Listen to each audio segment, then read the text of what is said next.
as part of our Victory 2014 speaker series, we keep bringing candidates in who are really going to change a lot of what we know about the Republican Party, change a lot of California issues, and really help bring California into a new age of public policy reform. Today we have former Congressman Doug Osee, who served in Congress from 1999 to 2005. Today he is running in a three-way primary, actually a four-way primary if you include the incumbent. He's running against Ami Bera, who is a freshman Democrat representing the 7th Congressional District of California. This is a very, very tight race. Whatever Republican makes it out of the June primary, they're going to have one heck of a race ahead. We wish the best of luck to all three candidates right now, all the Republicans, and we're looking forward to seeing a really good race over in the eastern part of Sacramento. So it's my pleasure to welcome Congressman Doug Osee.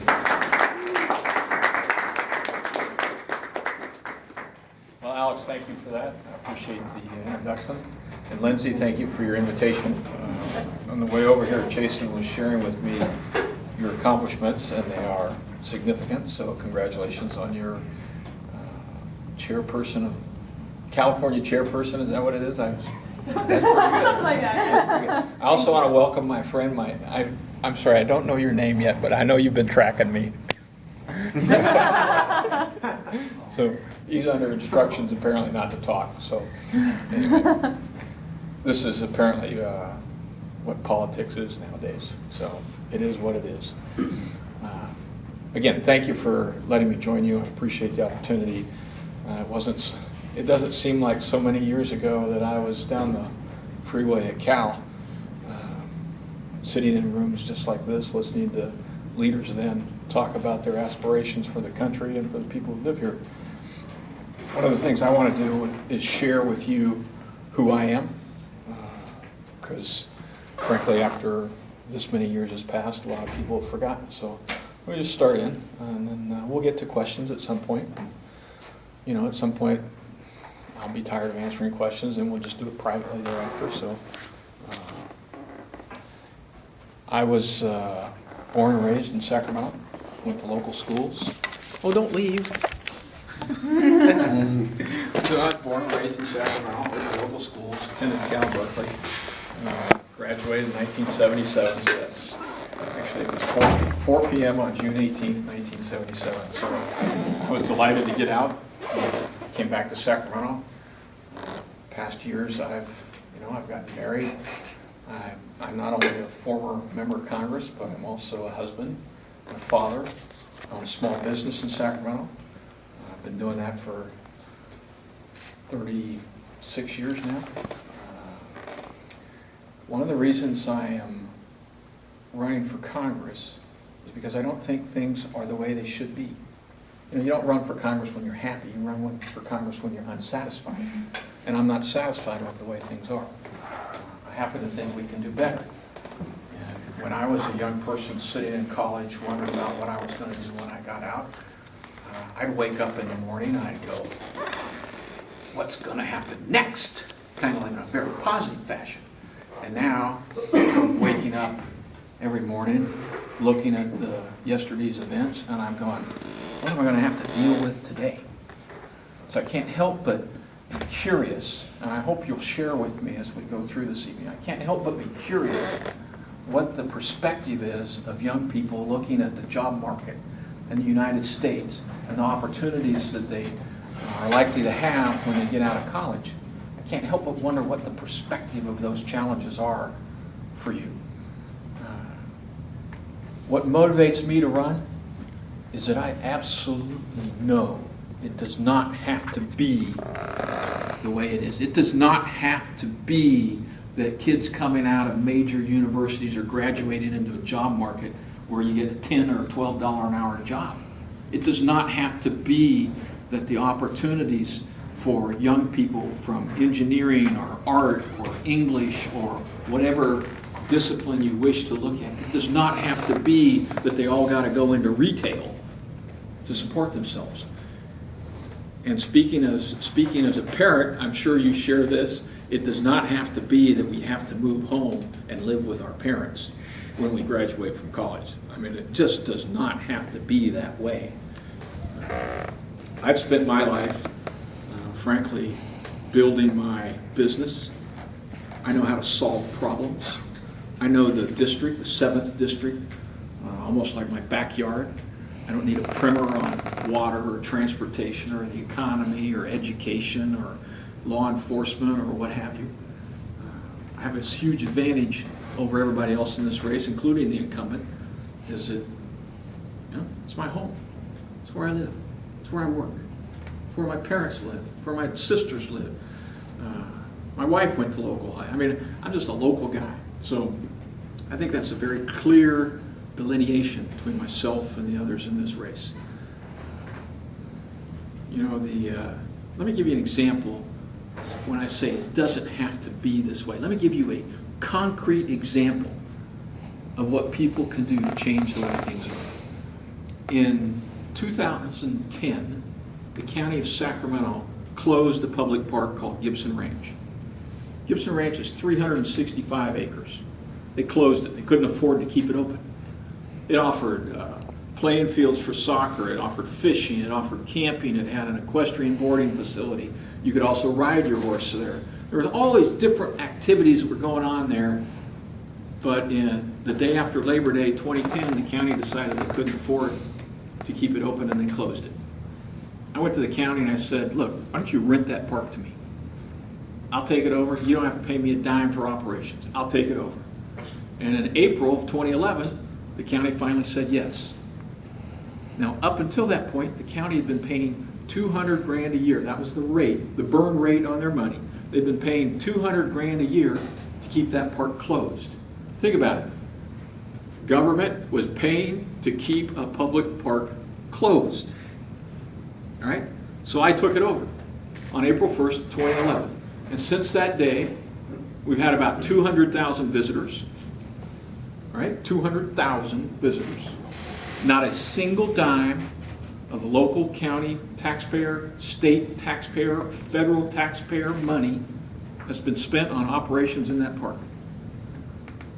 Not a single dime. The beauty of that is to prove to you and to folks on the fence and to anybody else who wants to examine the facts that more government is not necessarily the answer to all of our problems. One person working with a team of people dedicated to a purpose can make a difference. It's proof positive. I don't need more government. You don't need more government. The path we're on with the incumbent today is that you're going to get more government because he's up there day after day after day defending the president, advocating his policies, supporting an economic program that has delivered to us after 5 years of Obamonomics, after 5 years, a decline in the average annual income of each American household from $55,000 a year to $52,000 a year. And the Democrats have the audacity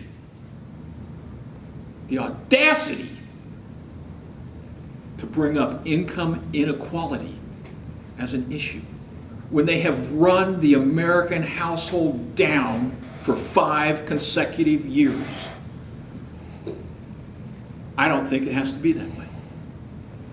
I think what we need to do is reduce taxes, reduce regulation. We need to put in place the opportunities, or excuse me, the policies that create the opportunities that, frankly, my parents' generation put in place so that when I got out of college, I could go and just chase my dreams. And that's what I did. And I think that's the opportunity that ought to be put in front of you. Now, this race is going to be very tough. I will tell you that. Congressman Barrow has been running around the country raising money in Houston and New York and Hollywood and everywhere, all these other places. The interesting part of it is he's hardly raising any in the district. All right? So like 65 or 70% of his money is coming from somewhere else. Think about the implications of that for a moment. If you live in Sacramento County and the person who's supposed to be representing you is getting 65 or 70% of their money from somewhere else, who's going to have a louder voice when the decisions need to be made in his office? somewhere else or this district. You contrast that with the contributions I've raised, and I'd say somewhere around 98 or 95, 99% of the money I've raised comes directly from the 7th district. Why? Because I've got a lifetime of experience there. The people there know me, and they've invested in what I'm talking about, which is fix the economy, repeal Obamacare, and get this country back on the right path. Now, I know my friends on the other side have tried to sell the story that Republicans don't have a chance here. You know, we beat Lundgren because of blah, blah, blah. The facts are this district is 39% Democrat, 37% Republican, and 24% decline to state. This district comprised about 70% of the district I first ran in, which happened to include Davis. I'll tell you a little story about that in a little bit. In my elections in this district, I ran when the registration was 43% Democrat and 38% Republican, and I won by 16,000 votes. So I actually think at 39-37, I'm 3 points ahead of the game, so to speak, because I'm only at a 2-point deficit. So can this election be won by a Republican? The answer is yes. Is it going to be expensive? Yes. Is the outcome of this election important to you? Yes. Because you have a clear choice between somebody who knows how to make the economy hum so that when you get out of school you got a job that doesn't require you to go stand at Macy's. Not that that's a bad thing, but you know, you're not doing retail, you're actually doing something you've been trained for the last 4 years to do, and doing something you don't want to do. I intend to challenge Congressman Barra on all sorts of things. I'm going to go at him on Obamacare. I'm going to go at him on his economic policies. I'm going to ask him why is he defending the interests that live in Washington instead of the interests and the people who are in the 7th district. And it's going to be a Donnybrook. And I hope you all come help me. Because we have fun at my office. In my campaigns, we have fun. We work hard, but we also have fun. We talk about issues, and we try to make a difference. I hope you'll join us. I'll be happy to take any questions you may have. Soon to be Senator. Thank you. Thank you for coming, first of all. It really means a lot to us, I'm sure. I speak for, well, speak for a lot of people. Anyway, what's your opinion on the new incoming chairwoman of the Federal Reserve replacing Ben Bernanke? Oh, Miss Yellen? Yeah, that's right. I subscribe to classical economics, all right? I truly believe that incentives work. In other words, if somebody has a chance to, what I call add value to something and make a profit, that actually drives the economy. I think we have gotten off kilter with the massive expansion of the money supply that the Fed has undergone over the last 5 years. I didn't subscribe to the theory that was put forth by Chairman Bernanke then, and I don't subscribe to the theory today that they should socialize the risk that Wall Street created and then shifted to the U.S. Treasury. I do not subscribe to that. I think the people who created the risk did so because they thought they would reap a benefit, and they failed. And then they shifted the exposure to the U.S. Treasury. And I think Janet Yellen is going to largely continue the policies of Chairman Bernanke, and that concerns me. At some point, we're going to have a contraction in the money supply or an increase in interest rates. I mean, the market was down, the stock market was down, the Dow, I should say, was down 90 points today? Yeah, that's pretty bad. It was down a couple percent last week. At some point, interest rates are going to go up. They are artificially low today, just on a straight classical economic perspective. They are artificially low today.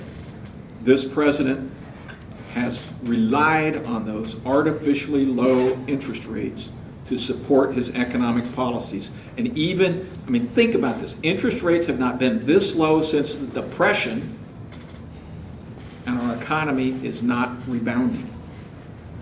So I am not a subscriber to, just a carte blanche, lower the interest rates without regard to consequences.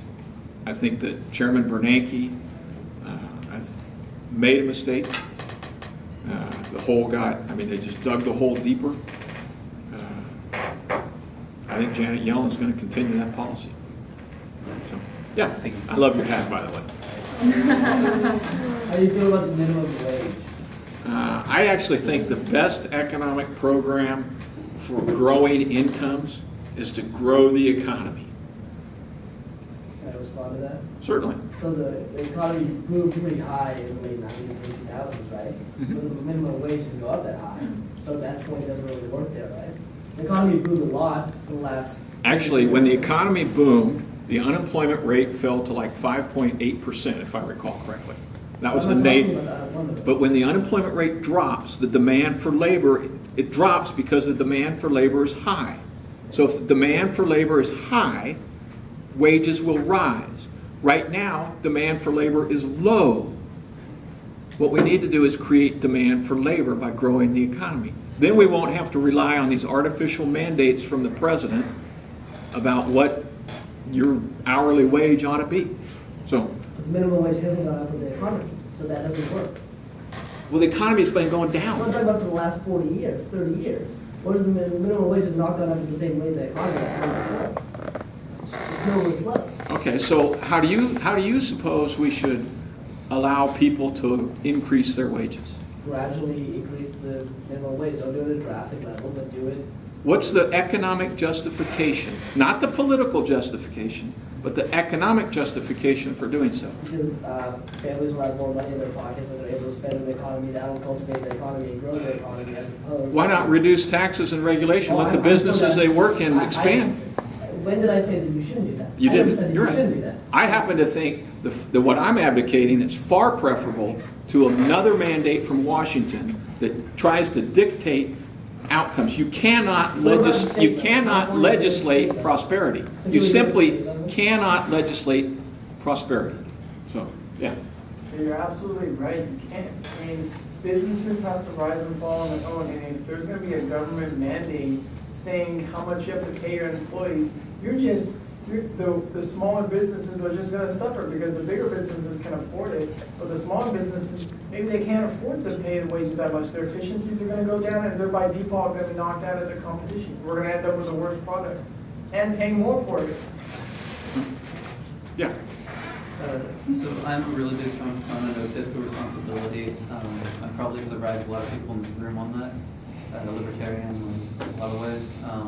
And I'm kind of outraged a lot with how members of the Republican Congress have voted for basically democratic bills. They're compromises, as they say.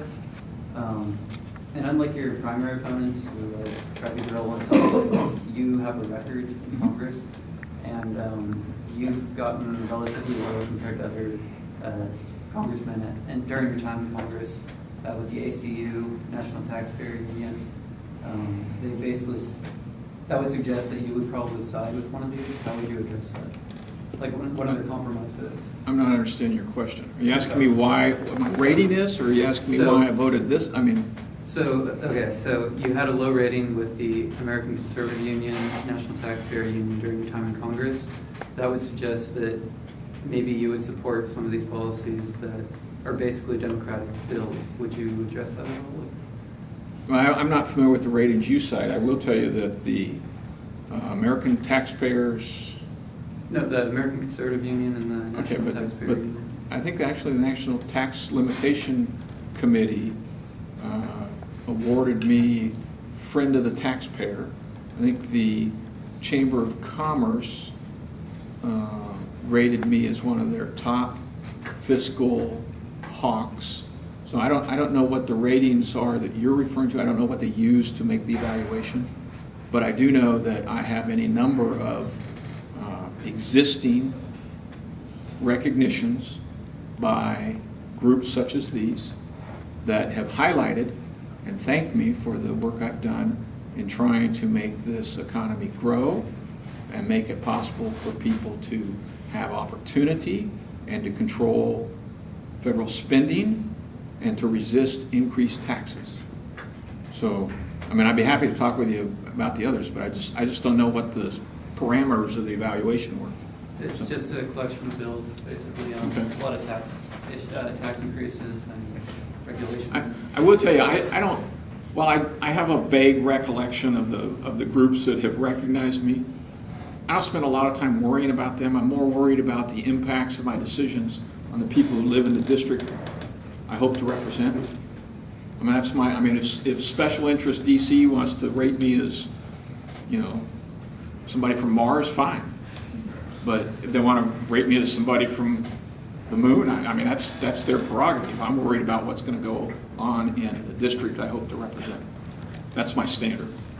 Yeah, So we've talked a lot about the like economy. your shirt. Thank you. Which is cool. But what do you like? What are your positions on things like abortion and guns? Okay, on guns, I'm a strong supporter of the Second Amendment. During my tenure in Congress previously, there wasn't a single new encroachment of any kind whatsoever that was adopted at the federal level. Just no legislation whatsoever. All right?